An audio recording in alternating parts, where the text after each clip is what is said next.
Welcome to Transportation and Climate Change.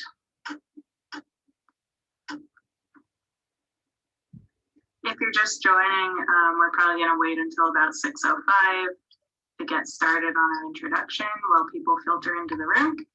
So thanks for showing up.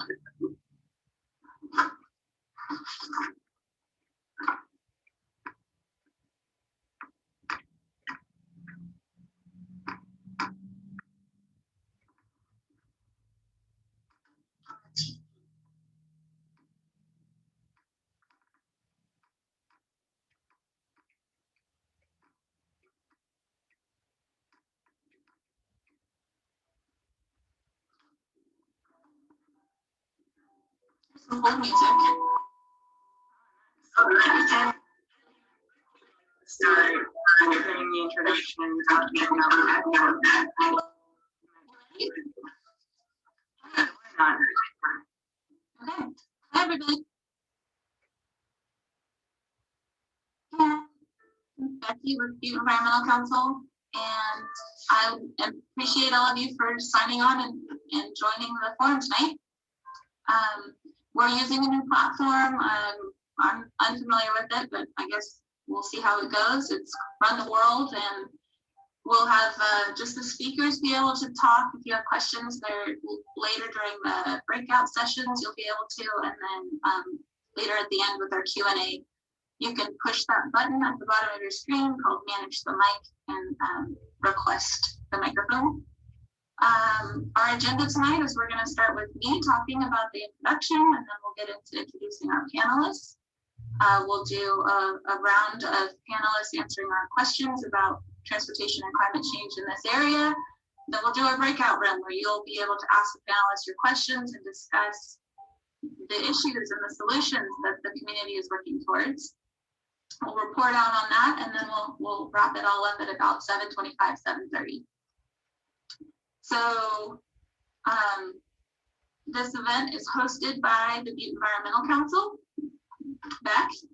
We're a nonprofit environmental organization. We're based in Butte County, and we have been defending the land, air, and water of Butte County for 45 years, since 1975. We've had a significant voice in shaping the health of the environment and the policies of Butte County. You know us from the Endangered Species Fair, which is coming up, Bidwell Parks and Chico Creeks cleanup, tree plantings, and we are supported by your membership. So please go on to becnet.org and after the forum and learn more about our organization and how to be a member.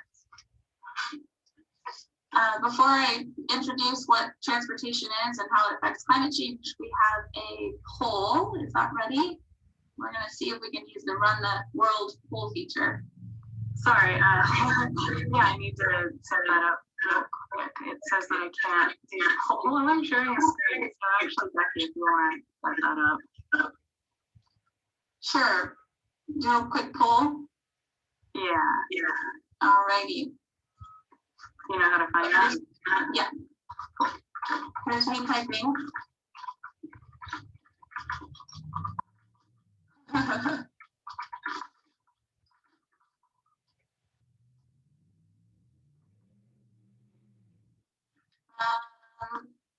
Yeah, so these are just going to be some quick polls to get a feel for who our audience is, what you're interested in, that kind of thing. No hard questions yet. There we go. Hey, there's a poll.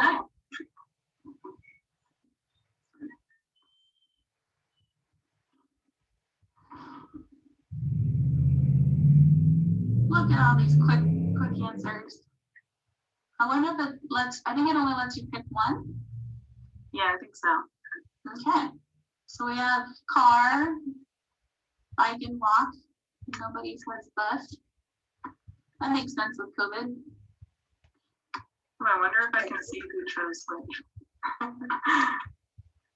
All right, I'm gonna hit end and then I have another question come up for everybody. Looks like 50% are on a car as their first option. All right, next question.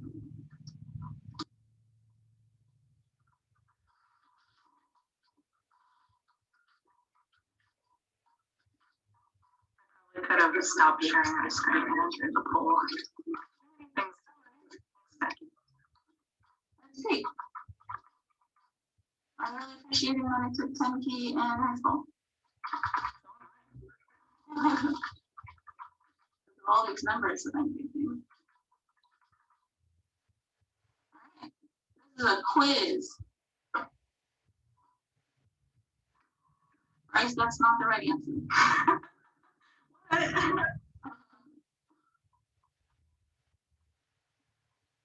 Well, with this one, there's probably more than one right answer as well as last question, and I think it only lets you pick one. So.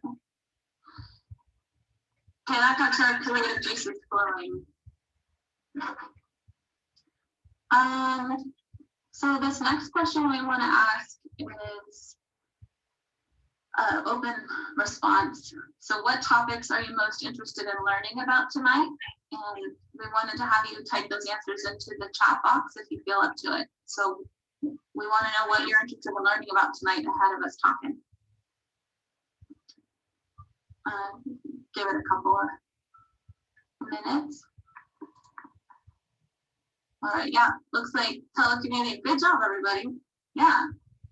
Carpooling and telecommuting are definitely ways to reduce greenhouse gas emissions. Bryce, your comment showed up in a separate window. Probably because I'm a speaker. Okay. But you're getting other people's comments? No, I'm not seeing any comments. Is the comment feature working for folks? Looks like we have somebody. Somebody answered something, but it just isn't showing. Okay. Okay. Looks like we're getting some comments. It looks like we might have to just read them later. So pretty cool. Okay. All right. So, and yeah. So can we switch to the transportation and climate slide? I want to talk about the jargon. So we have a link that we'll put up as soon as we figure out how with the terms and acronyms so you can reference it later. But GHG stands for Greenhouse Gas Emissions, CEQA stands for California Environmental Quality Act. So these sorts of terminologies and things that people throw around, it can leave us lost if you're not familiar with it. And so we wanted to share this. We have a link that we'll put in the comment so that you can reference it. No quiz on it later, don't worry. Yeah. Sorry, should I put it in the comments or ask a question box, or, you know? Sure. Or you can screenshot and reference it later if you need. Yeah, screenshot. Okay, so transportation and climate change go hand in hand.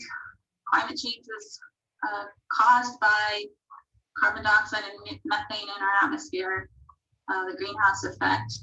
And what was surprising to me is finding out that 40% of California's greenhouse gases are emitted from the transportation sector. And this is huge. So if we can address our transportation, that's one of the best strategies for solving climate change and reducing our greenhouse gas emissions. So you're going to hear more from our panelists on transportation. There are transportation and climate experts. But just to give you a taste of what communities throughout California and the world are doing, there are several types of transportation. We tend to think about getting in the car or the bus or a bike to commute to work or school. But commuting is just one form of transportation, and telecommuting is just a way to kind of completely cut out the fuel altogether. The problem with telecommuting, especially in our area, is that if you need to do a Zoom meeting or a run the world meeting, you need broadband internet, and that's not available in a lot of areas. And so there was a survey done that showed that 14% of households in our county don't even have the ability or the access to broadband internet. And that's really, you can't work from home, you have to commute to the office. Most commuting is done in an SOV, a single occupancy vehicle, which is really bad for emitting greenhouse gas emissions. Greenhouse gases. Passenger vehicles create 28% of California's greenhouse gas emissions. So A single occupancy vehicle would be just me getting in the car and driving to work, and then going home all by myself. And, the opposite of carpooling. So carpooling is just one way to get cars off the road. Riding the bus or the train can also be great ways to reduce emissions. I feel like I'm speaking to the choir here. But we don't have a lot of options other than the B line, which we know has some scheduling pitfalls. We'll get into that later. What about me? My job's in Oroville, and I drive from Chico to Oroville. It's too far to bike, and bus ride would be 2 hours long. So, and what about people who work in Sacramento once in a while, and there's a lack of public transit options. So these are some of the issues facing us. And travel is something we do not just for work, but also for fun. I know a lot of us are vaccinated now and want to go and travel and see the world, but driving long distances and flying an airplane is really greenhouse gas intensive. So here's a slide showing the pounds of carbon dioxide emissions per passenger per mile. So one solution would be to develop a high-speed rail that would be a network throughout the US and allow us to use that very efficient transportation mode in a way that fits our schedules and fits our needs. Freight sector, I think we have a slide on that. Trucks and vans and trains move materials and goods throughout the country. So there's that Amazon Prime vehicle. When you think about your footprint, it's not just the vehicle miles you personally travel, it's the vehicle miles that your goods and services are traveling. Plus we take a lot of trips to, that aren't commuting to work and they aren't for travel. We're just running errands around town. Transportation's nexus with climate change goes beyond reducing our greenhouse gas emissions to stall the effects of climate change. We all need to get ready to adapt to a changing climate. There's, as we know, wildfires, there's flooding, there are going to be other natural events exacerbated by climate change. It'll destroy roads, it'll warp train rails and cause the bridges to wash out, and it'll send thousands of people evacuating on those roadways. So this is what we're trying to avoid, and we need to start planning for it now. So now it's time for our wonderful panel of transportation experts and climate change experts to discuss their efforts to reduce these emissions in Chico, in Butte County, and statewide. I'm going to start with Bryce Goldstein. She is a BEC Board of Director member. Bryce, do you want to introduce yourself? Keep it to about 2 minutes. Yeah, thank you. Thanks, Becky, for doing the introduction. As Becky mentioned, I am a BEC board member. I'm also a transportation planner for Caltrans and a planning commissioner for the city of Chico, plus an advocate. And I like biking and I like trains and all that fun stuff. So here's all the hats I wear. The personal capacity silly hat represents that I'm here in my personal capacity. I'm not representing one specific organization, just talking about all those different things. And it represents that I'm kind of silly. I grew up mostly in Redding in Northern California, and I have some criticisms of it. These are the lovely sites there. And before that, I lived in Livermore in the East Bay area until I was 8, and I really appreciated being able to bike to school. But then when I moved to Redding, I couldn't do that anymore. There weren't safe facilities, and I wasn't allowed, especially because my school was across multiple freeways across town. So my dream as a teenager was to get a car, because you couldn't go anywhere without a car. It was a symbol of independence. It was something I really wanted. But then I started learning about climate change and about transportation as a way of solving climate change and making a livable future, especially for my generation.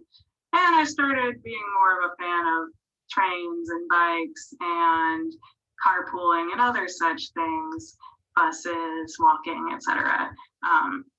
So I studied environmental science at Humboldt State University, where I got a bachelor's in environmental science, energy, and climate. And I realized I wanted to become a planner because they make decisions that lead to better transportation systems and communities. Then I became a Civic Spark AmeriCorps Fellow for the city of Chico, where I worked on the city's climate action plan implementation and outreach. And that's where I met Brendan and Cherie. Then I worked for a local transportation planning consulting firm for a few years before starting my current job at Caltrans. I work for Caltrans headquarters remotely. My job is in Sacramento. Speaking of maybe having to get to Sacramento once in a while for meetings in the future. I work in the Division of Transportation Planning, Office of Active Transportation and Complete Streets Active Transportation Planning Branch, kind of a mouthful.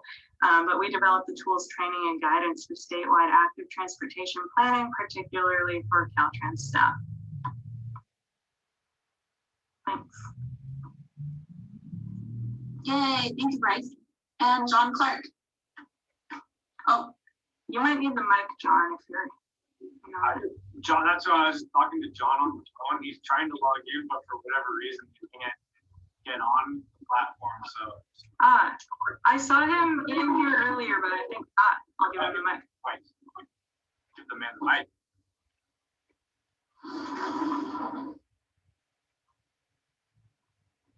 Can you hear me now? Oh yeah. Okay. New platform. No problem. So. Thanks for having me tonight. I'll go ahead and talk briefly. I don't know if people are familiar with our agency. We're Butte County Association of Governments.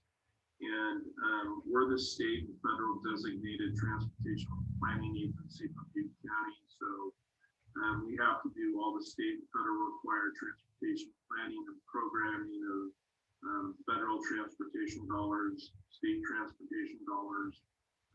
We're basically a joint powers agency of all the cities and the county. So we work with them, but then we're also partners with the California Department of Transportation, the Federal Highway Administration, and Federal Transit Administration.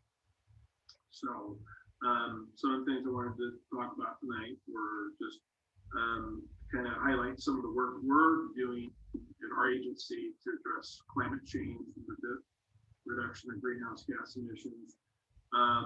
We recently adopted our 2020 Regional Transportation Plan, which we're required to do every 4 years. Within that plan, we've got about $308 million identified for projects over the next 20 years that work towards reducing congestion and emissions in Butte County. As part of that plan, the Regional Transportation Plan, state legislation enacted a few years ago also requires that we develop what's called a sustainable community strategy. And that document has to, it's kind of a supplement to our long-range regional transportation plan that identifies the projects that we plan to implement to meet our greenhouse gas emission targets that are set by the California Resources Board. And based on our 2020 plan that was adopted back in December, our 2020 target, kind of baseline, established by California Resources Board was 6%. We're showing projects that will reduce by 15%. That's good. And then our 2030 future target date identifies a target set by CARB of a 7% reduction. Our plan shows a 10% reduction, so we're doing well there. Some of the current projects we're working on that I think are also going to contribute to reducing, people traveling and reducing congestion and greenhouse gas emissions is we're working on something right now called the Chico to Sacramento Strategic Plan. And what we're doing is we're looking at a daily commuter bus service between Chico and Sacramento. Hey, John. Sorry to interrupt. I definitely want to hear more about that. And to make sure you have enough time, we're gonna go through again and give you 5 to 7 more minutes. Is that okay? Once we introduce ourselves. I'm sorry. No, it's all good. thank you, Bryce. Yeah, we'll remember all of that. And then, I'm really tired of this. I'm sorry. that's fine, that's fine. You know, we could sort of roll with this, but, we can have, Brendan and Shirley introduce themselves and what their agencies are working on. Yeah, whichever way you all want to. Yeah, or just short introduction and the full round. Okay. Brendan, what do you want? Right, I came in, I thought it was my. Oh yeah, you were having tech difficulties. No. All right, so am I up? Sure, yeah. All right. Well, yeah, my name is Brendan Anabony. I'm the Director of Public Works Engineering, City Engineer for the City of Chico. My background, born and raised Bay Area, ended up at Chico State in the Civil Engineering Department. You know, so the engineering component and implementation of projects, obviously a lot of environmental engineering and science kind of based engineering programs educationally. And then I went to work for a contractor down in the Bay Area right out of college and worked there for about 6 years. We did heavy civil type of projects. So roads, bridges, soldier pile walls. The first project I worked on as actually part of the BART extension from Fremont down to San Jose projects. From there, I went to work for a consulting firm in the construction management industry, mostly related to transportation projects, before getting hired on here at the city in 2015. So I've been director now for 6 years, and here at the City of Chico in the engineering department, I oversee our capital improvement program, our traffic engineering division, sewer and stormwater division, and development engineering. And unlike a lot of other agencies, actually our bike and ped type of stuff is actually kind of goes through our traffic engineering division. So more of an engineering application and oversight of like our bike plan and stuff. Obviously we utilize planning agencies and planning firms to help develop those plans, but that all kind of comes up, and you know, we have a whole list of projects I can all elaborate on later, but generally speaking, that's kind of my background and experience, and happy to be here. So thanks for having me. Thanks, Sherry. Hey, that's me. I'm Sherry Chastain. I'm currently the Director of Energy and Sustainability at Chico State. Like Bryce, I grew up kind of with a bike, but always wanting a car. I grew up in Sacramento. I had a bike as a kid, but as soon as I was able to drive, bike was gone. Moved up to Chico for grad school in 2004 and rediscovered my love of the bicycle. Chico is such an incredible incredible town to ride a bike through. And I fell in love with my bike again. And so been a bike commuter for the, I guess, 17 years now that I've been in Chico. I worked for 12 years as the head of sustainability at Sierra Nevada Brewing Company. And in that role, transportation was a big part of my job. I got a kind of a different perspective on transportation there in that Sierra Nevada ships product across the country. And so I got a lot of exposure into the supply chain and the transportation impacts of the supply chain. So we worked on several projects to reduce the transportation impact within the supply chain, utilizing the rail. We built a rail spur here in Chico that was the first new rail development in like something crazy like 50 years or something. So you got exposure to rail and the benefits of rail, but also the shipping aspect of moving goods and services and products across the United States and even internationally there.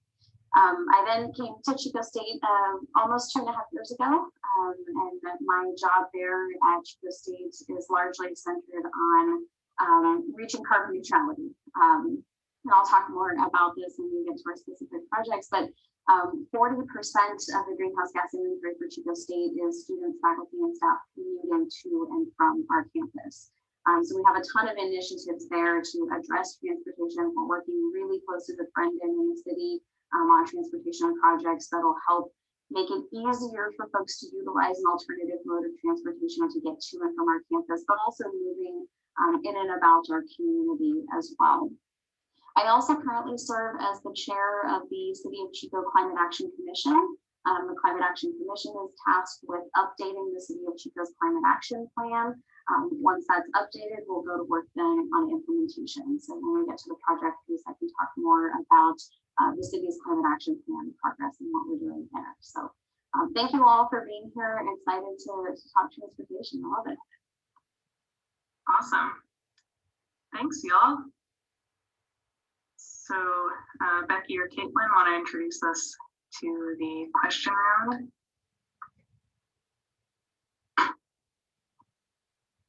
Or I can. We had some mic issues. So the next round of the same panelists is going to focus on what projects we're working on currently at either where we work or the other organizations that we work with. And so I'll kick it off with my presentation, which I will try to only spend 5 to 7 minutes on. I need to share my screen. We'll see. I got too excited and wanted to talk about all of the transportation things in the world. Yeah, what is your agency working on? And step. And? Sorry, did I cut you off? Okay, hopefully y'all can hear me. So let me pull up my notes real quick. I work for Caltrans. I don't have authorization to use the logo on this picture and criticize highways. Sorry. But basically, I'm a Caltrans transportation planner, as I mentioned, and I also am an advocate and a planning commissioner. Oh, thanks for the haha reacts. I appreciate those. The California State Department of Transportation's main thing is maintaining and planning the state highway facilities. But we also have folks who create the state rail plan, manage transportation grant programs, and help local communities and tribes with their transportation planning efforts. I get to do a little bit of all of that in my job at the Active Transportation Planning Branch, which is cool. My work centers around planning for active transportation facilities along state highways. But the history of our highways is kind of an ugly one, to be honest. And I'm going to start with that and then go into more of the cool stuff. So the 1956 Federal Aid Highway Act poured money into building freeways right through diverse communities as a means of moving cars through cities quickly. And these weren't planned very well. They often tore down the homes and businesses owned by people of color and low-income people and cut off access for walking and biking, burdened communities with noise and pollution, and increased our nation's dependence on single occupancy vehicle trips, a leading cause of climate change. Now, Caltrans is trying to work on reversing some of the damage done by bad transportation policy of the past while addressing climate change. Caltrans's vision statement, let's see if I can change my slide real quick, is a brighter future for all through a world-class transportation network. Pretty cool. I would love to see us have a world-class transportation network. I think we're a long ways from that, but I'm glad we're working towards it. So I interpret that to mean that we have to fundamentally shift our society away from requiring individual car ownership if we're to achieve our goals for climate action, transportation, housing, and a livable planet. The new Climate Action Plan for Transportation Infrastructure, CAPDI, from the state identifies the need for a Highways to Boulevards program, something that I'm honored to get to work on. That involves replacing high-speed highways and freeways with more accessible formats of roadways that have facilities for everybody. So here's an example of a past Highways to Boulevards. It wasn't really called that. It came out of more necessity. Some of you might be familiar with the Embarcadero Freeway, so I'm going to show you that and a couple other examples. This freeway was intended to connect the Bay Bridge to the Golden Gate Bridge in San Francisco, and it looked like this, and people hated it from the beginning as soon as they saw it being built. There was no public input process for transportation planning at the time, or at least very limited. So the people had to voice their input through freeway revolts. And eventually it worked. They convinced the Board of Supervisors to vote to stop construction of it in 1959, which led to this picture on the bottom right with this nub of a freeway where they stopped construction. And then in 1964, 200,000 people attended this protest at Golden Gate Park, which led to the Board of Supervisors canceling more freeway construction in 75% of the city. I show you this to remind everybody that public pressure matters. Also, you know, we kind of reevaluated how we were doing transportation planning after there were freeway revolts throughout the country. We also saw other California cities like Oakland go through the same thing. 600 families were displaced to build the Cypress Freeway, which was very ill-fated. In 1989, just before Game 3 of the World Series, thankfully a lot of people were off the highways for that. The Cypress Freeway collapsed during the Loma Prieta earthquake, killing 42 people. The Embarcadero Freeway, I should mention, eventually it was replaced by this parkway, the Nelson Mandela Parkway. But yeah, the Embarcadero Freeway would have cost more money to repair it. It didn't collapse and Caltrans wanted to repair it. But it was more cost effective to remove it and replace it with a boulevard that has streetcars, this wide crossing for people, and a lot more cool things. Also, carbon and other emissions decreased around the areas where they had removed these freeways. BART ridership increased there. But anyway, so that's big city stuff. Back to our neck of the woods. Most of our highways look more like this here. Big, wide, multi-lane main streets without adequate pedestrian and bicycle facilities. This is in Red Bluff. So Caltrans is working to fix a lot of these types of highways to be more user-friendly. Right now we face a lot of pedestrian and bicyclist deaths and injuries along these wide crossings and areas where it's basically just built to be used by cars and not people. So, yeah, we're adding a lot of good things like bikeways, transit bus lanes, and other things to make complete streets on main streets. These are some somewhat complete streets, you know, shoulder for bicyclists between Arcata and Eureka. Now there's a trail there. And there's less of a crossing distance in the picture on the right and better sidewalks.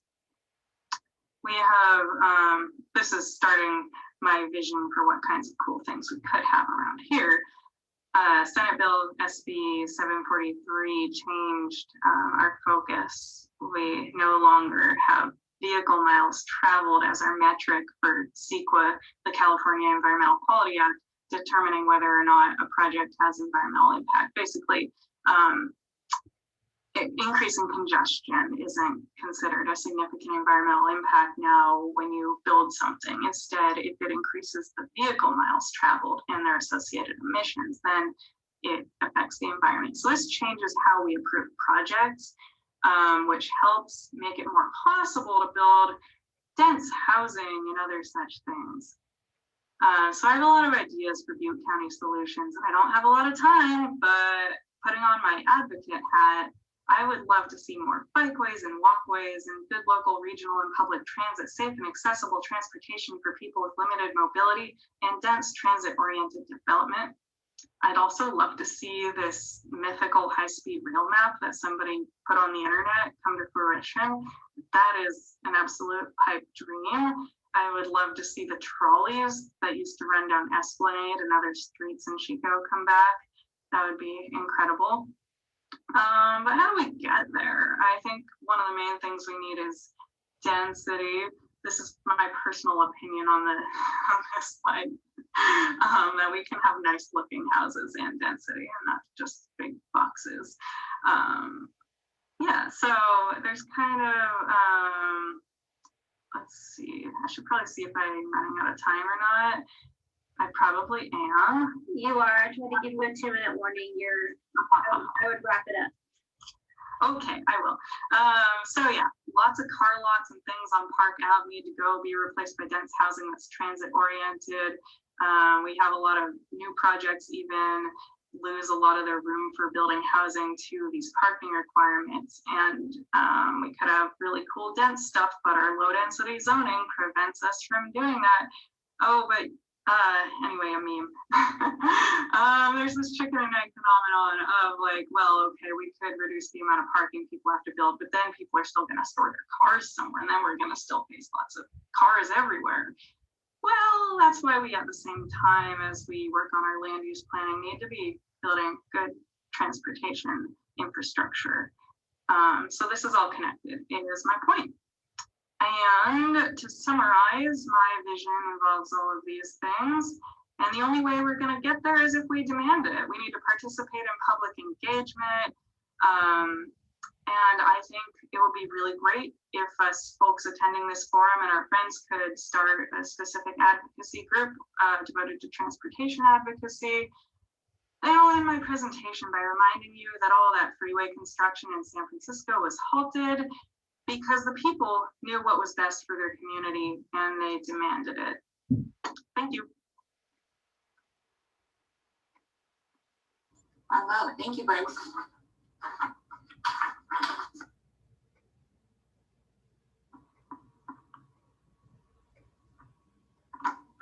Are we gonna have John go next? Oh, yeah, I was trying to figure out. I think you have to pass him the mic. Yeah. Okay, there we go. It looked like someone already did. Yeah, it looks like it's loading. Okay, cool.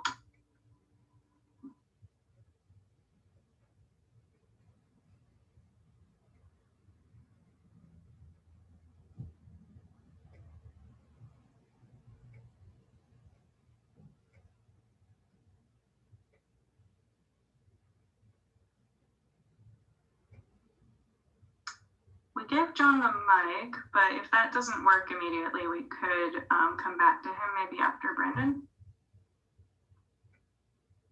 John, I can't hear you if you are speaking.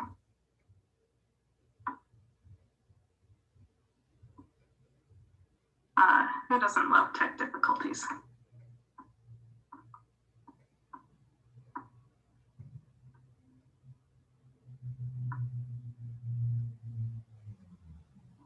I think he's on. Yeah, John, we see you. Are you on?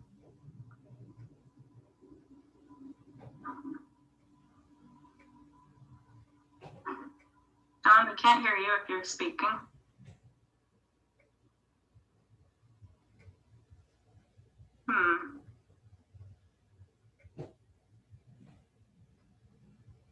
Well, I guess, I don't know, maybe, do we want to move on to Brendan while we see if John can figure out his mic? Brendan, why don't you go ahead? Sure. We'll adapt and overload.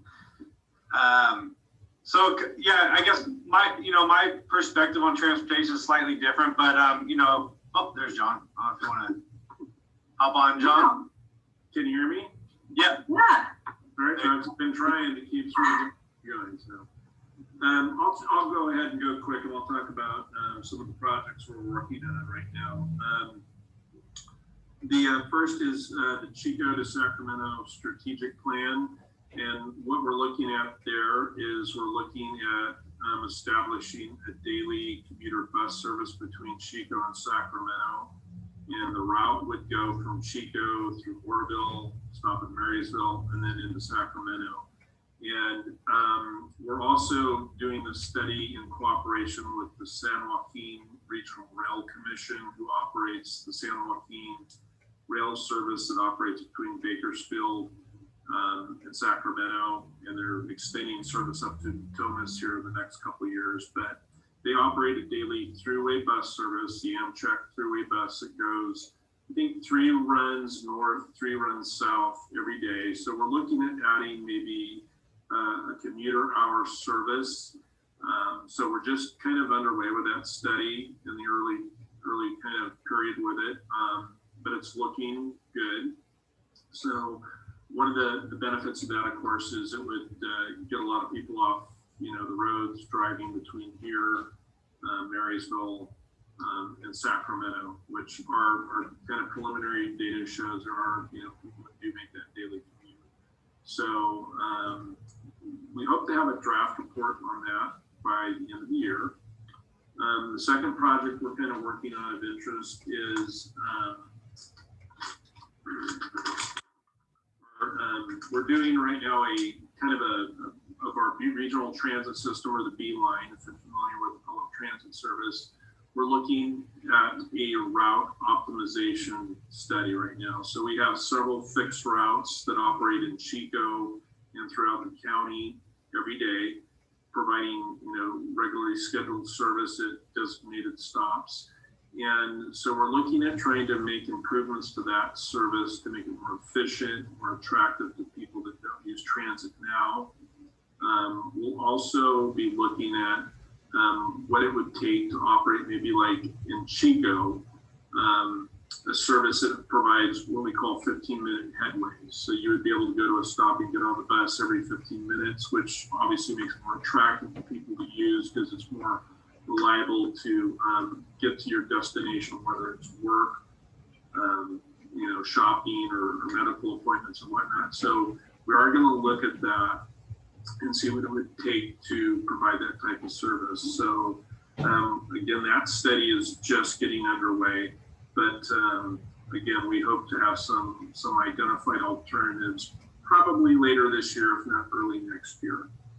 And then the third project we're working on, which is really to me kind of one of the more exciting that I've been part of in my career here, is we just submitted a grant to Caltrans under a sustainable transit planning program to look at extending daily passenger rail service to Butte County. And we'll be looking at, either running that train service from Natomas, where it's being extended to in the next year, up to either Chico or Oroville. We have to look at both rail lines.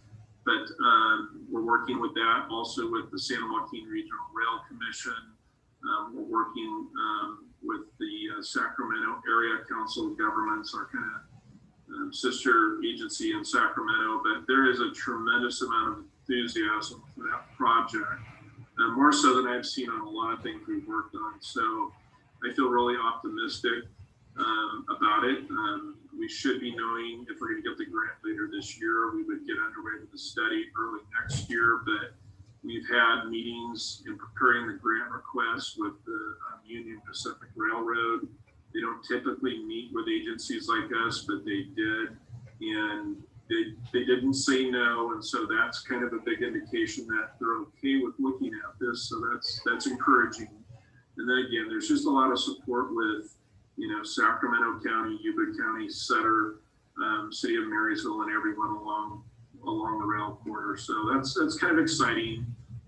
That would certainly be a tremendous benefit to our area, and that again, another transportation mode that gets people out of their cars into rail. And it would be a service that would, look at obviously intercity travel, but also potentially commuter hours of service. So anyway.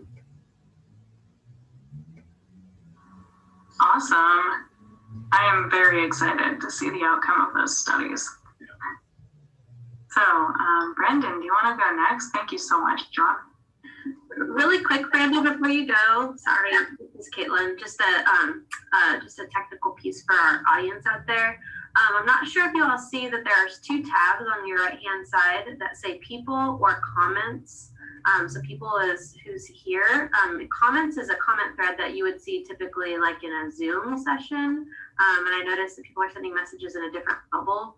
I think we're just all kind of confused about where we can be communicating. So there is a comment thread that it just doesn't look like anybody's found. And I'm not sure if that's not viewable by our audience and that maybe it's just internal. But I just wanted to point that out. Okay.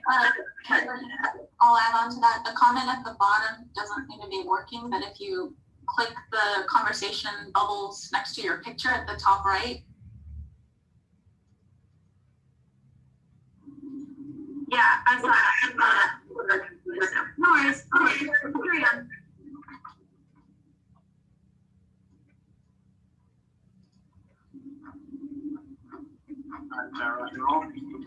Yeah.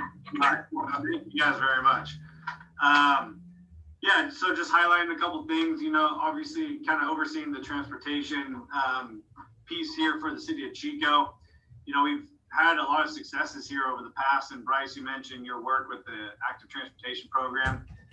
We've been fortunate here in Chico to receive 4 ATP grants totaling, I think, roughly $20 million over the last several years. So bringing a lot of those state and federal, funding opportunities to implement things that probably wouldn't have otherwise happened. And so in my experience, a lot of it starts with a good plan. And we adopted a bike plan.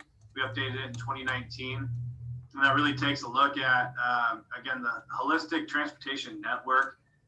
And when you talk about mode shift and you talk about creating opportunity for multimodal transportation, making sure it's convenient. There's a lot of hardcore users out there that are probably like Cherie that rides her bike and is willing to probably ride on a class 2. But I think of it as, I've got 2 young kids and places that we want to be safe for our kids to be able to ride. And again, just start integrating that other mode of transportation as an option that's safe and convenient. So actually someone from BCAG, I think once said, and I always say it, is our design criteria and our design standards should be our children. So I kind of apply that to what I do and look at opportunities. So we have a bike plan and we're really slowly but surely, hopefully implementing connected pieces of that network. And I think Chico's positioned pretty well because we have Bidwell Park, that goes east to west and kind of splits the city, that way. And then we have our Bikeway 99 facility that runs obviously kind of pseudo north and south. And so you kind of create a intersection there of Bikeway 99 and Bidwell Park, where you're creating connected components and access now to different destinations throughout the city. So the goal that we work on is trying to implement those phases of the projects, close gaps in areas that might not otherwise be convenient or accessible, and build out that infrastructure. So some specific examples is, again, Bikeway 99.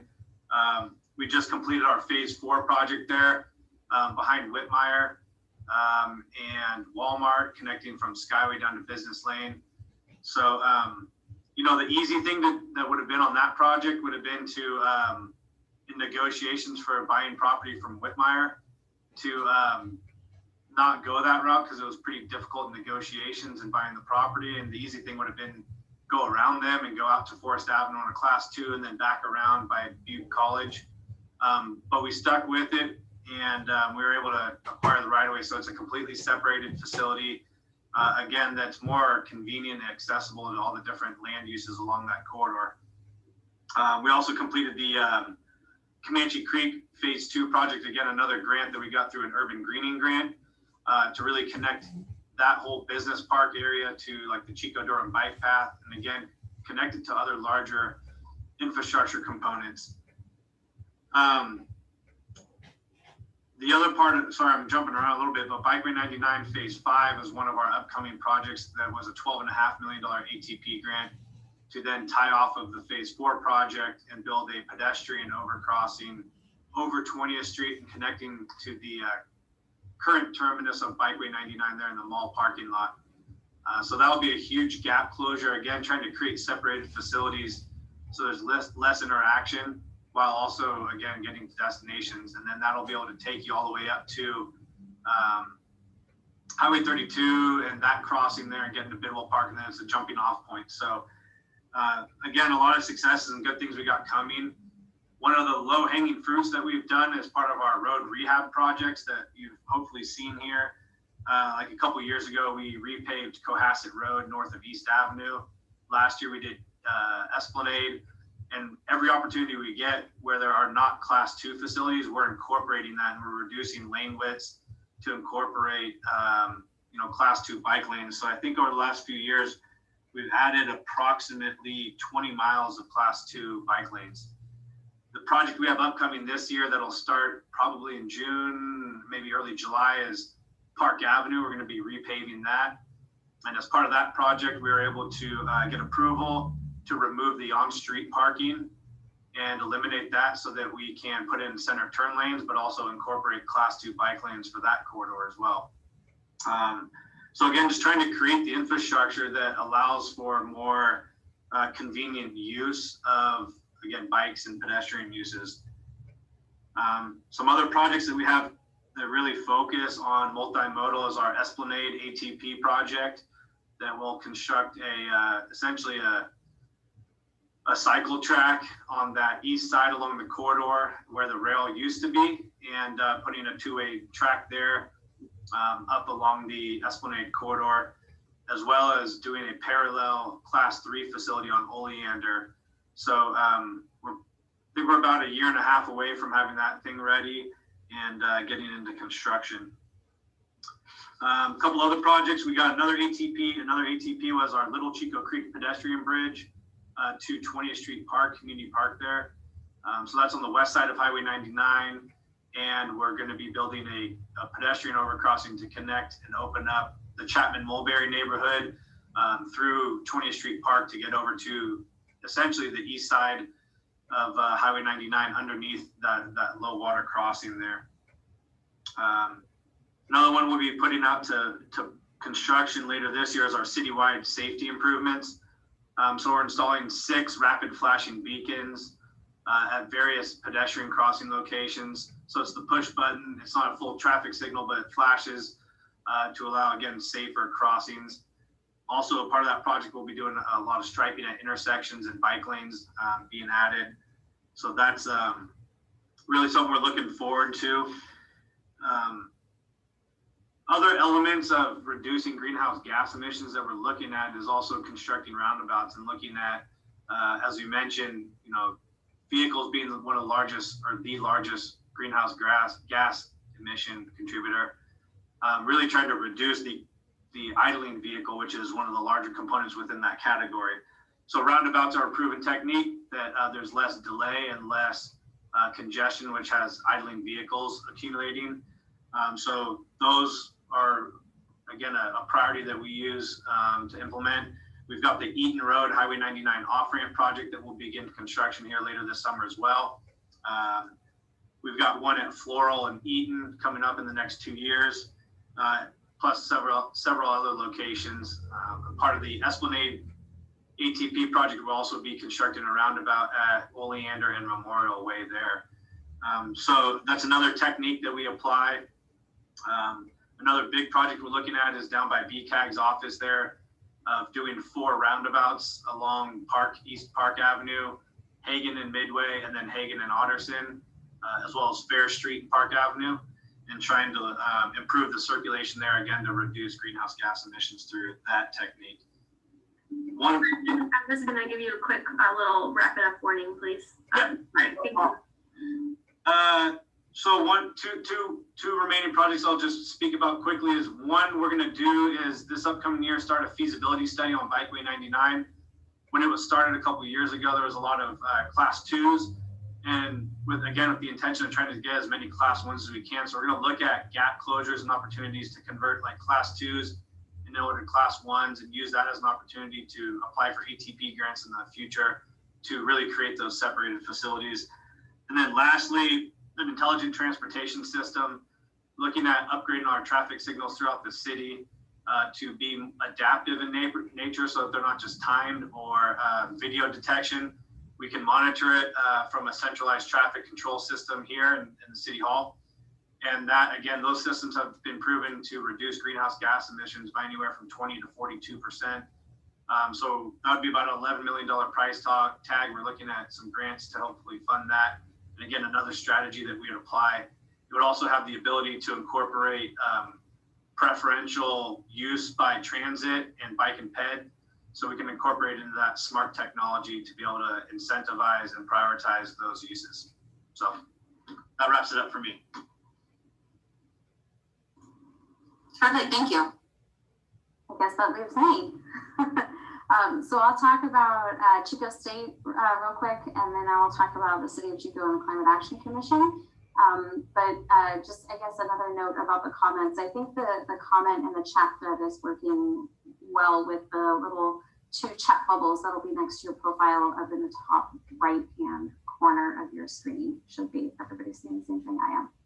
And Brendan, I did put a link to the bike plan in that chat. So if anybody can access that chat, you should be able to download the City of Chico's bike plan if you want to learn more about that. So Chico State, pre-COVID, as I mentioned before, teachers, students, faculty, and staff commuting to and from our campus makes up about 40% of our total greenhouse gas emissions, which is substantial. It's the #1 source of greenhouse gas emissions for Chico State. We have committed to being carbon neutral by 2030 for scopes 1, 2, and 3, which includes commuting and transportation emissions in that. So we have a lot of work to do if we're going to get to our carbon neutrality goals. We did just adopt a climate action and resilience plan that I will put in that chat feature there. Hopefully that's working for folks. So the climate action resilience plan calls out a ton of things that we need to do, not just to reach carbon neutrality, but to also build a campus that's resilient to the effects of climate change that we're currently experiencing. On the transportation front, Chico State did apply to be a bicycle-friendly university through the League of American Bicyclists. And I don't think it will come to a surprise to anybody on this call that we're not a bike-friendly university, which is fine. I think I knew that when we were applying for that. What I am excited about is getting the checklist from the League of American Bicyclists and essentially using that as our marching orders so that we can become a bike-friendly university. A couple of things in talking to folks on campus and really trying to understand what are the barriers for people to utilize alternative transportation. And there's basically 4 main areas that I hear from our campus students, faculty, and staff. So one is theft and vandalism. They're afraid of their bikes getting stolen or vandalized. Another barrier that I hear is safety, that people don't feel safe riding a bike or they don't feel safe riding the bus. Another barrier is accessibility. I don't live near a bus stop or I don't have a bike path near my house. And then the 4th barrier that I hear regularly is schedule. Well, my schedule doesn't line up with the bus system, or I have to drop my kids off, or I have to go run errands, after work. So hearing these barriers, here are kind of some of the things that we're going to start to do at Chico State to start to address some of these barriers. Number 1, theft and vandalism. I went to University PD and asked them, what's our theft and vandalism situation? And the response was, I don't know, like 10 bikes a year. We all know it's much higher than that. The problem is that people are not reporting it. And so we're going to embark on an education campaign on how people can actually report theft and vandalism. This is essential and this is critical if we're going to start to address it. We need to know where the hot spots are if we're going to change patrolling patterns or add lights or add other safety precautions. So please report things that happen all over the city, report them to Chico PD so that we can identify those hot spots and then work to address them. That's also, this education work is also going to include how to report a bike, or register your bike. If it's not registered, we have no way to get it back to you if it is recovered. But then also properly locking it. I can't tell you how many times I walk around campus and see somebody who maybe attempted to lock their bike and it's not connected to the bike rack at all. So we're going to do some education on how to properly lock a bike. We're also looking at building some secure bike parking. So an enclosed structure that a limited group of people would have access to. Enloe Hospital has a great one that's actually in their parking structure. They have taken over, I think it's 2 parking spaces on the ground floor. So it's a covered facility that's enclosed by gates and only accessible to Enloe employees. We're looking at similar options for Chico State. Second barrier, safety. People don't feel safe riding the bus or parking their bike or riding their bike. Like Brendan mentioned, I'm super comfortable riding with traffic, but I've been doing it for a long time. I know people are not super comfortable. A 10-year-old kid shouldn't have to feel comfortable riding with traffic, right? So I'm currently enrolled to become a league cycling instructor, and there's a training coming up next month, and I think there's a cohort of about 10 of us that'll be going through this training. Chico Velo is going to be working on rolling out some of these safety courses, specifically targeting schools, so elementary, junior high, and high school, but then anybody who wants to learn how to ride safely. So that's one thing we're doing. And then we're working with UPD, like if I can improve the reporting of theft and vandalism, both for university police, but also the city of Chico, then we can start to address, like I said, some of these hot spots and start to deal with some of our safety issues.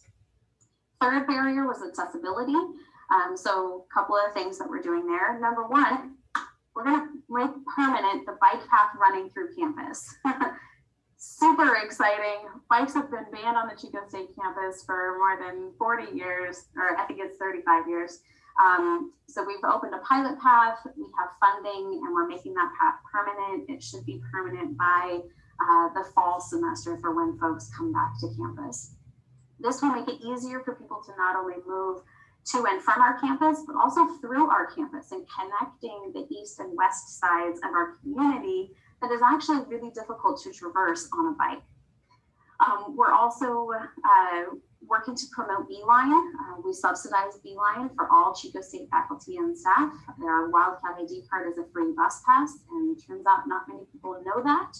The Beeline serves a really incredible connection point for first last mile. So if somebody lives, a mile or two from a bus stop, they can ride their bike to the bus stop, put the bike on the bus, and then ride the bus to their destination, and then maybe ride their bike a mile. Right, so combining multiple modes of transportation is something that will really help with accessibility. We also have zip cars on campus, and it is open. Well, they're not there now because of COVID, but the same function. If you need to ride your bike to campus, but say you have a doctor's appointment and you don't want to give up a parking space, you can just take a zip car and go run your errand really quickly. And then we're also working with Brendan and the city folks on a scooter program and a micro mobility sharing program that I'm really, Brendan probably hates me right now, but we're really pushing on getting that done so that folks can have, a scooter and or bike sharing program in the core of Chico. And then the fourth barrier, like I mentioned, is scheduling errands. I have to drop my kid off at school, whatever. So some of the things that we're doing there, I mentioned Zipcar, but we're also coming out of COVID and we're embracing telework. We're embracing flexible schedules, recognizing that we don't all have to be at the same place from 8 to 5 Monday through Friday. Maybe we only have to commute 1 or 2 days a week. Or maybe we can have a flexible schedule and start earlier or later to allow for things like doctor's appointments or taking kids to school. This kind of flexible schedule, I'm hopeful that more businesses, not just in Butte County, but in the world, will start to embrace this idea of a flexible work schedule and telecommuting options so that people don't have to commute as frequently. This will ease parking restrictions or parking burdens. It'll make it easier to use different modes of transportation. And then I'm probably running out of time, so I'm going to just go really quickly through the City of Chico and the Climate Action Commission. I don't think I mentioned this before, but transportation actually makes up about 65% of the greenhouse gas inventory in the City of Chico. Transportation is substantial in the City of Chico, and if we're going to meet our climate change goals within the city, we have to address transportation. So we're in the process right now of updating our the city's climate action plan. The climate action plan calls for lots and lots of things. Brendan has seen the long list of measures that have been proposed, but there's 2 key measures that will address transportation. One is bringing the bike path to life. And I put the link in the chat. So we really have to start implementing that bike path. The bike plan. A couple of the key things that are called out with that is adding miles of bikeways and networks, which Brendan already talked about, all the great projects that have already been funded and that are in the works. But the plan also calls for increased wayfinding, maintenance, and safety. It calls for integration with other transit modes like the Beeline, or some of these rail connection points, and then building a stronger promotional and education and awareness around safe bicycling or any sort of safe transit utilization. And then the second key measure within the climate action plan is proposed is shifting to zero emissions vehicles, electric vehicles mostly. So the goal here is to shift 25% of vehicles in the city of Chico to a zero emissions type of vehicle. Some of the proposals there are to make it mandatory in new construction or major benefits to have that facility be EV ready. So building in the infrastructure for electric vehicle charging. But a key component here, and this is a social justice issue, is to target low income and affordable housing communities. That's a really big stumbling block, and I think a lot of communities in California and beyond, is that number one, it's difficult to afford the vehicle, the electric vehicle, but once you have it, you have to pay for charging. And so finding ways for our low income and affordable housing areas to have access to different types of charging is going to be critical moving forward.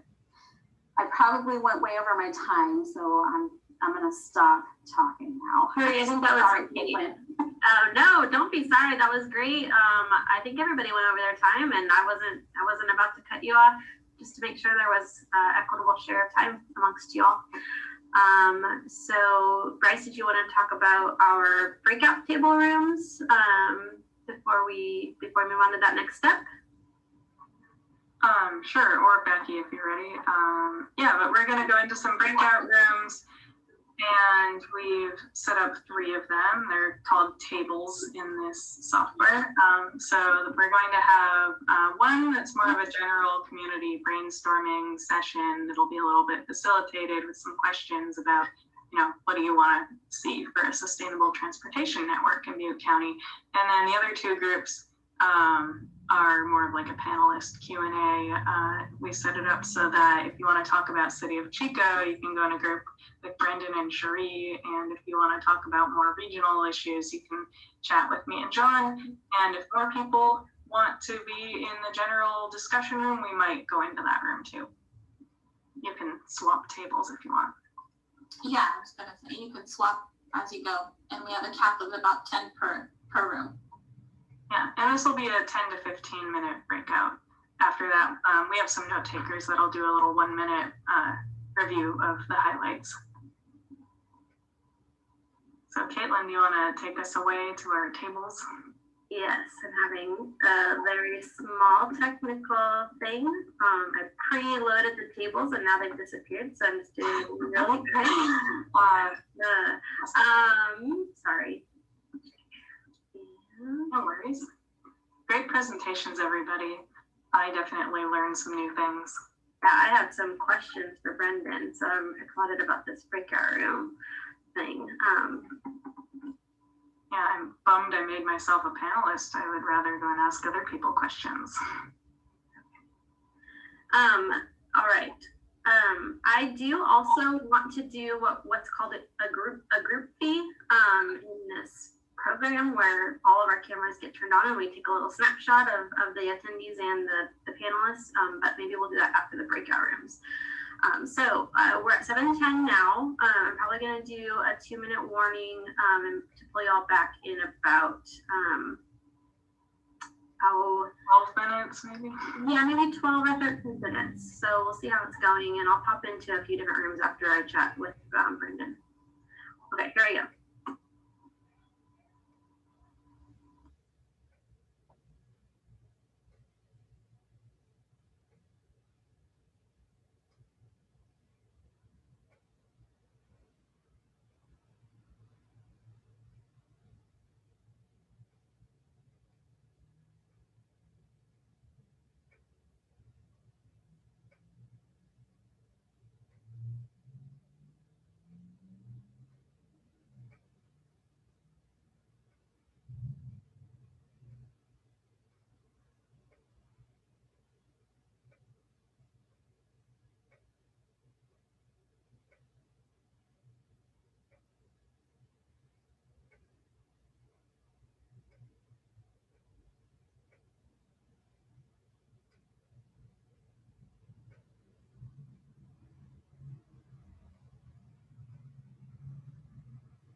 I wish they were more reliable though, for sure.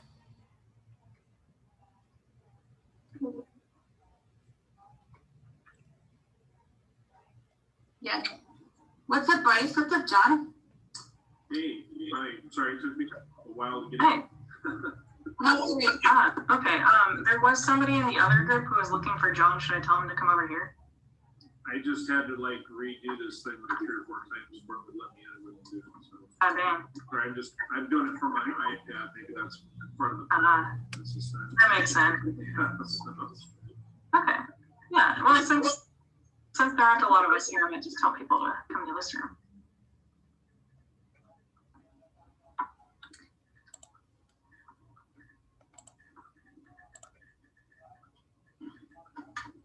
I assume you didn't ride the bus during 2020 because of wearing a mask and not being able to social distance, or did you have no trouble with that because they were probably empty? I didn't ride it that because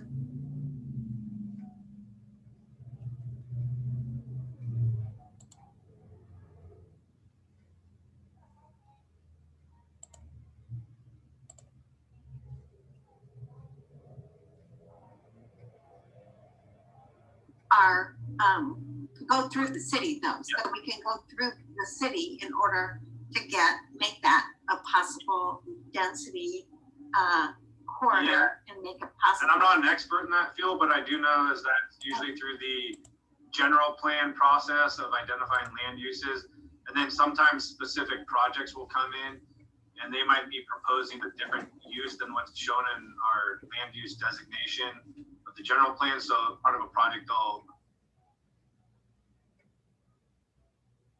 they just have to go through a specific process then that gets vetted publicly and approved by like the city council.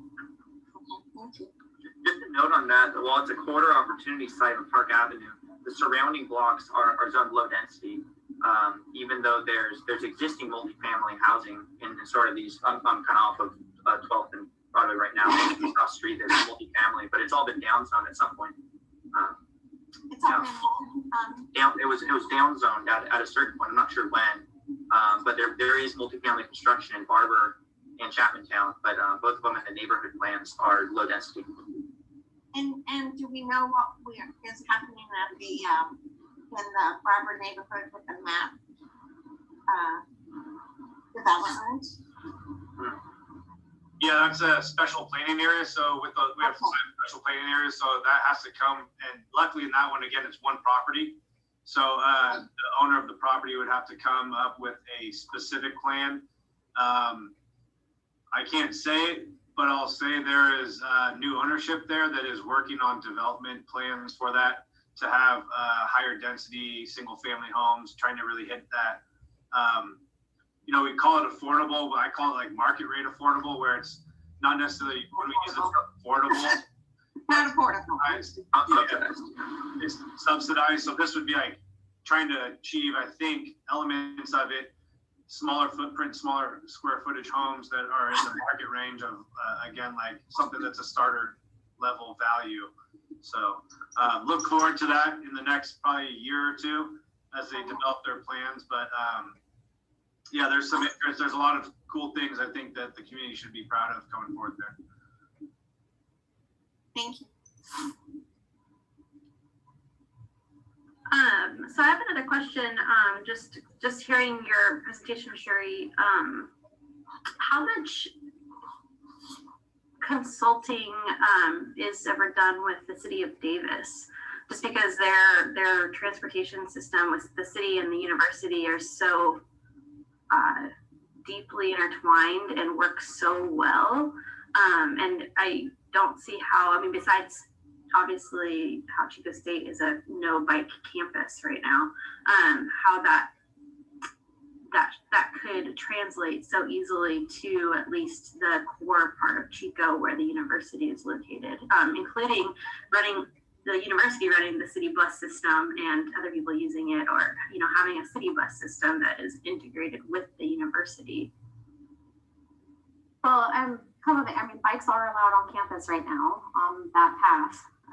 So their bikes can traverse from east-west through campus. We're going to look at, once we get that, then look at all additional routes that we can add through campus. You know, I work really closely with Brendan all the time on bike, but I'm constantly pestering him on things. I also work really closely with BCAG. You know, the transit center is across the street from campus, and Beeline, that's the BCAG, that's what they do is run the transit system. So I don't see a future where Chico State takes over any sort of transit system. You know, we have a really great relationship and a partnership with them, and so we're always working on ways to improve that transit system, adjusting schedules. We're working on a mapping project right now to map out, for example, where all of our Chico State faculty staff live. Students, faculty, and staff live, so that we can make sure that they have the best services available. That map will also include things like bike paths. So, you know, where do people live, and do they live within a reasonable distance of accessibility? You know, there's a lot of work that needs to be done to be in partnership with the city and BCAG, and I think we have the right people right now to make that happen. There's a long history from all agencies, and historically, we haven't all worked together as cohesively as maybe we should have. And I think now we have those resources and the people in place to be able to do that. And I think that shows in some of the progress that we've been able to make just over the last couple of years. And I'll jump in and add something I forgot to mention it when I was doing my kind of introduction earlier, is we did a really unique plan in the South Campus area with the university, and it was right before Cherie came on board at the university, but there's a fatality of a vehicle on pedestrian at 7th and Chestnut, and we actually worked through this real innovative program to coordinate with the university and utilize like 12 different courses over 3 years to develop a neighborhood plan to really integrate safety and multimodal transportation. And so we had like a neighborhood plan final deliverable product. And so I plan on hopefully in the future applying for a ATP application to fund that, that would add lighting and look at 3rd and 4th streets as making them one way all the way through downtown and trying to connect it to Bidwell Park, and doing like a road diet where you have, again, a separated but buffered bike lane, so that we can again create connectivity from Bidwell Park through the downtown to the South Campus area, and then Ivy Street, we've got the buffered bike lane. So again, creating those access points and jump offs. So that's another cool thing that we're working on in that world around the university.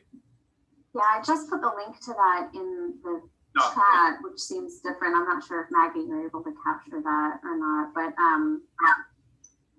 yeah, that's I think the start of better communication and coordination between the city and the university. I've got one question for the group too, because this is one thing, you know, as we evolve in transportation, and, you know, one thing Governor Newsom has done is the requirement of electric vehicles in the future. So the vehicle's likely going to evolve and still be alive in the future. And so the demand, I think, will always be there. But what's everyone's thoughts as we look towards the future, you know, 20, 30, 40 years down the road, vehicle usage and roadways still being obviously a significant majority of the transportation system. It'll just be in a more sustainable manner, hopefully. What are everyone's thoughts on that? Because obviously we have our Bruce Road project, we're widening the road. And if we kind of get away from capacity enhancing type of projects, but then, you know, 20, 30 years from now, are we kind of limiting ourselves by not doing those types of things?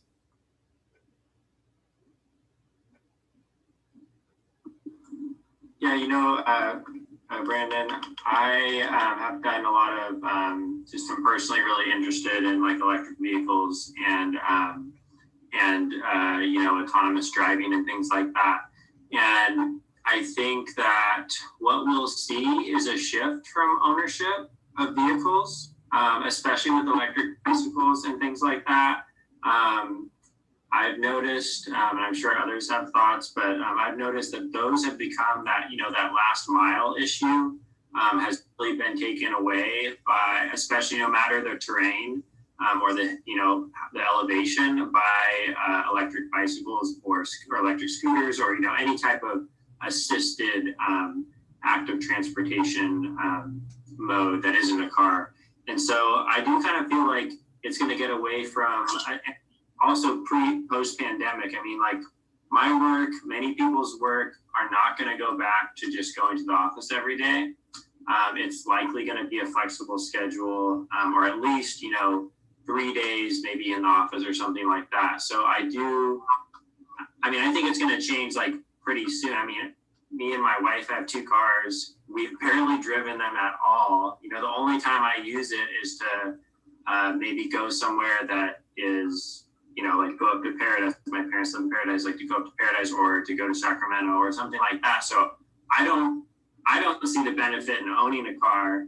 Maybe 1, but definitely not 2. Like, most times families have a car for every person, and I really think that's going to change. I live on a farm in the foothills, and so it's absolutely necessary to have a car.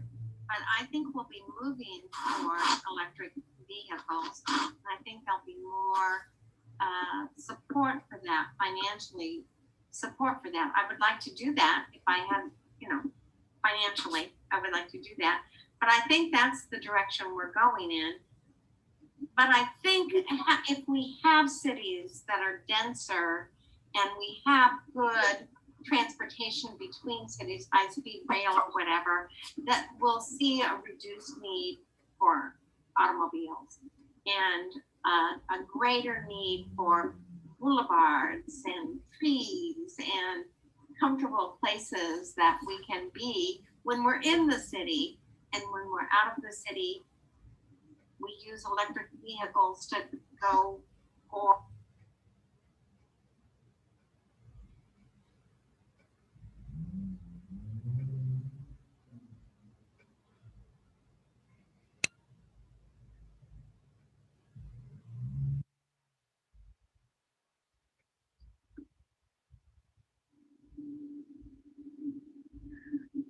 So we are on yourselves. Yeah, I think we had ended earlier. I had Maggie, can you mute yourself, please? Thanks. So we are on track to go a little bit over time, so I apologize for that. I was really into our discussion and I was distracted by time, and I'm supposed to be the timekeeper. So if anybody has to leave early, like, it's understandable. The idea is that we're going to do a quick share out from our discussions at the breakout rooms, and then just a quick closing. So I'm going to hand it over to whoever's going to be speaking next. Okay. I moved into Becky's room, so Becky can report on that. Yes, thank you. I'm going to report for 2 rooms. So our room talked about ways that we could improve the beeline, and it's pretty convenient getting to and from Chico State, but sometimes it runs late, so it's hard to predict if you're going to be on time or which bus you need to catch. So that was one of the suggestions, and another was if the bus could drop you off not in the middle of the block, but close to the corner so that you can access the crosswalks, just as more convenient for pedestrians. We had ideas about making our highways not black, that absorbs heat. It's a major heat sink and an impermeable surface. So that's kind of a great big idea about doing white roads and permeable asphalt. And the idea of like a corridor for animals to be able to connect from Bidwell Park into other areas without having to cross a major highway. And then one of my ideas was rideshare. I would love it if it was easier to find people headed my way. If I'm going to work at 8 a.m. or one day I need to get a ride at 9 a.m., it would be great if I just knew somebody's going that way. I'll go with them. Yeah, I think that was all I took notes on. I can for the Sherry and Brendan group and definitely speak up if I should be talking about something else. But we first talked about parking requirements for the municipal code for the city of Chico. They have certain parking requirements, and we talked about how to reduce those or how to go around those by utilizing alternative transit parking. We talked about zoning requirements because land use and zoning is so connected with trying to reduce our transportation. We talked about zoning to create more density. We talked about how to reduce transportation for the CSU Chico community and that connection with the city and BCAG and CSU Chico in implementing this great project with the city of Chico and CSU Chico. It's called the South Chico Neighborhood Project. It's really cool. And implementing parts of it to have buffered bike lanes and more lighting, and having a buffered bike lane from, I think it was like 2nd and 3rd all the way to Bidwell, which is super cool. And in the last little tail end, we talked about electric vehicles and how some people will probably be not having vehicles, and some people will be utilizing multiple modes of transportation like buses and electric bikes to reduce their need for cars. So, great stuff. Awesome. Thanks.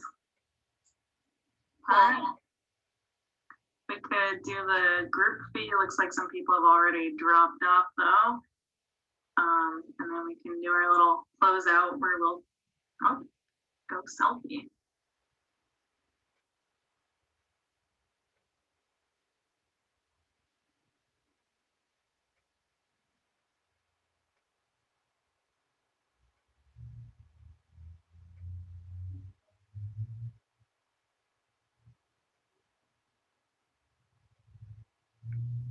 My selfie is really awkward, so don't feel bad if y'all choose a bad one.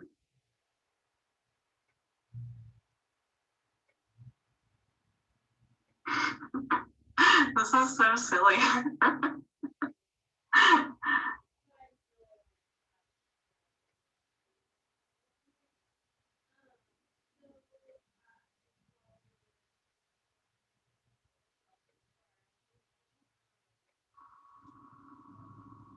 I'm stuck.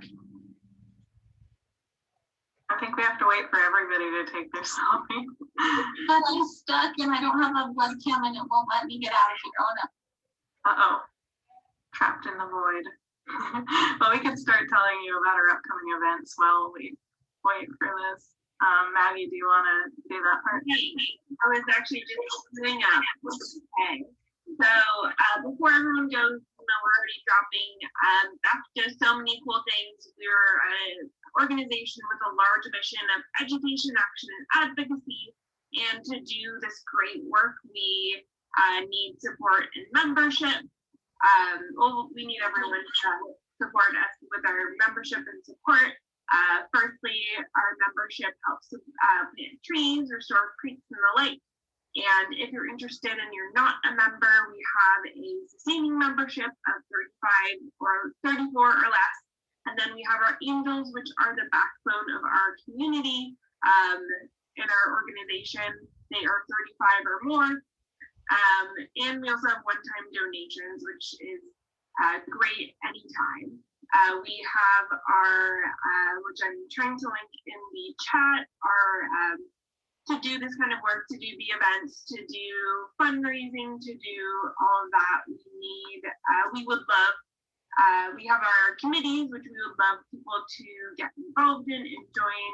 And I'm posting a link to our little chat.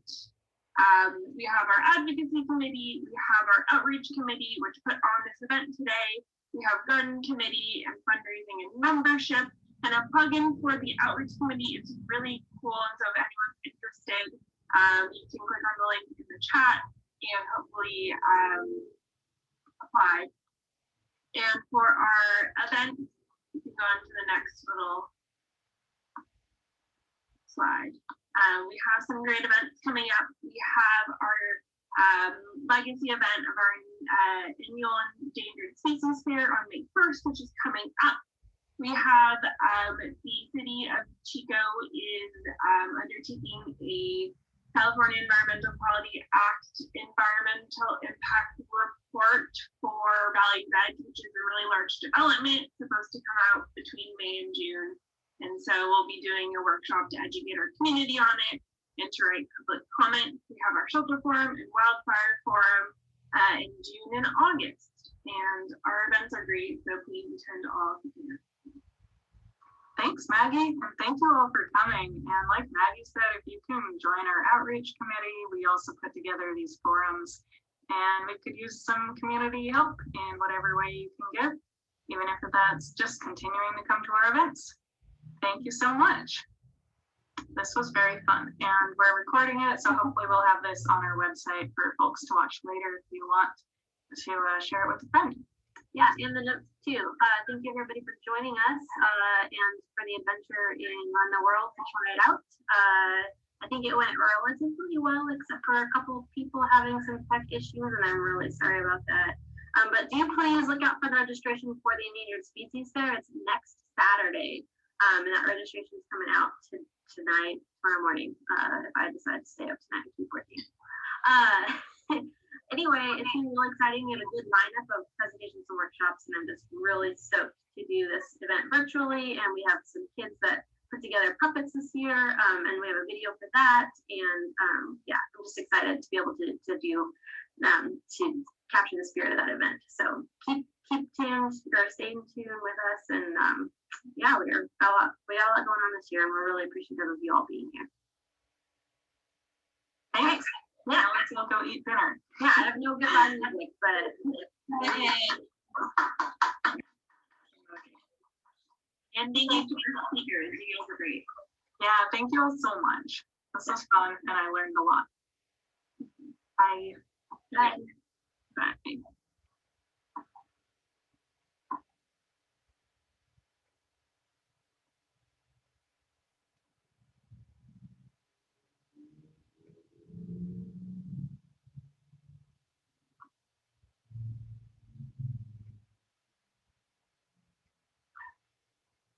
Right. Don't forget that you can join us for our other forums this year. I only expect them to get bigger. This went really well. I'm really excited for our forums over the summer, Sheltered and Wildfire, and then in November, our Food Systems Forum. I already mentioned the Endangered Species Fair. That will be May 1st. If you're watching this video later and you missed the Endangered Species Fair, that video will also be available on our YouTube channel. So thanks for joining us remotely, virtually in another time in the future. And please visit our website at www.becnet.org. You can find information on all our programs, our events, about our board and our committees, how to join us. You can become a member. If you're a member, you can be on the board. You can vote on larger decision making for our organization and just generally support our mission.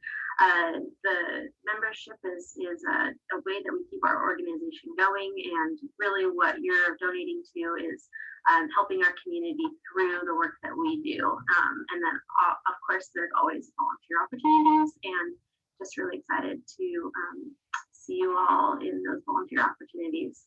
I do see there's still a few people in here. I'm recording this for the future, so those of you who are watching me now, I'm embarrassed, but I guess it's gonna live on forever in infamy. All right, that's it. I'm signing out.